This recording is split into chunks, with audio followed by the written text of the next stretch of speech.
ഹരിത കേരള മിഷന്റെ നേതൃത്വത്തിൽ ലോക ജൈവവൈവിധ്യ ദിനത്തോടനുബന്ധിച്ച് സംസ്ഥാന വ്യാപകമായി നടത്തുന്ന ബ്ലോക്ക് തല ക്വിസ് മത്സരം ഇരിട്ടി ബ്ലോക്ക് പഞ്ചായത്ത് ഹാളിൽ നടന്നു.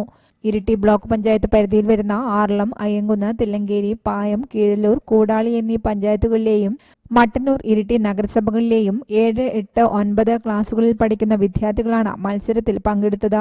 ബ്ലോക്ക് തലത്തിൽ നിന്നും 4 പേരെ മെയ് 10-ന് ജില്ലാതലത്തിൽ നടക്കുന്ന മത്സരത്തിൽ പങ്കെടുക്കുന്നതിന് തിരഞ്ഞെടുത്തു. കുട്ടികളിൽ പരിസ്ഥിതിയെയും ജൈവവൈവിധ്യത്തെക്കുറിച്ചും അവബോധം സൃഷ്ടിക്കാനുള്ള ലക്ഷ്യത്തിന്റെ ഭാഗമായാണ് Haritha Kerala mission world life ഫണ്ടുമായി സഹകരിച്ചുകൊണ്ട് ഇത്തരത്തിലൊരു പരിപാടിക്ക് നേതൃത്വം നൽകിയത്.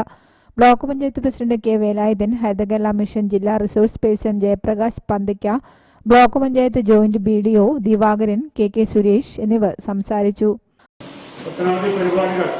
കഴിഞ്ഞ വർഷങ്ങളിൽ സംസ്ഥാന വ്യാപകമായിട്ട് ഹരിത കേരള മിഷന്റെ നേതൃത്വത്തിൽ നടക്കുകയുണ്ടായി. കുട്ടികളെയും അതുപോലെ തന്നെ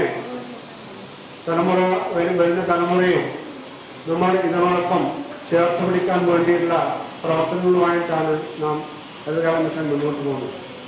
അതിൻ്റെ ഭാഗമായിട്ടാണ് കുട്ടികളിൽ ജൈവ വൈവിധ്യത്തെ സംബന്ധിച്ച്, പ്രകൃതിയുടെ ആവാസ വ്യവസ്ഥയെ സംബന്ധിച്ച്, അത്തരത്തിൽ ഇവരെയൊക്കെ സംരക്ഷിക്കേണ്ട ആവശ്യകതയെക്കുറിച്ചൊക്കെ ഒരു അവബോധം സൃഷ്ടിക്കുന്നതിന് വേണ്ടിയിട്ടാണ് ഇത്തരത്തിൽ സംസ്ഥാന വ്യാപകമായിട്ട് പരിപാടികൾ സംഘടിപ്പിക്കുന്നത്.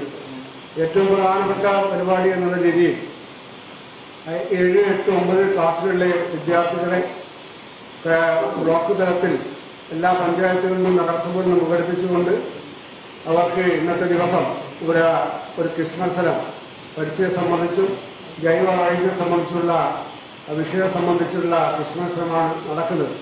Ashokan P, Jinsha P, Shreya K എന്നിവർ നേതൃത്വം നൽകി. ബ്ലോക്ക് തല മത്സരത്തിൽ നിന്ന് ശ്രീരാഗിയൻ, ദേവനന്ദ് VC, ലേന KK, ശ്രീലക്ഷ്മി എന്നീ വിദ്യാർത്ഥികളാണ് ജില്ലാതല മത്സരത്തിൽ പങ്കെടുക്കുന്നതിന് അർഹത നേടിയത്. പങ്കെടുത്ത മുഴുവൻ വിദ്യാർത്ഥികൾക്കും joint BDO Divakaran K certificate വിതരണം ചെയ്തു. News bureau, Iritty.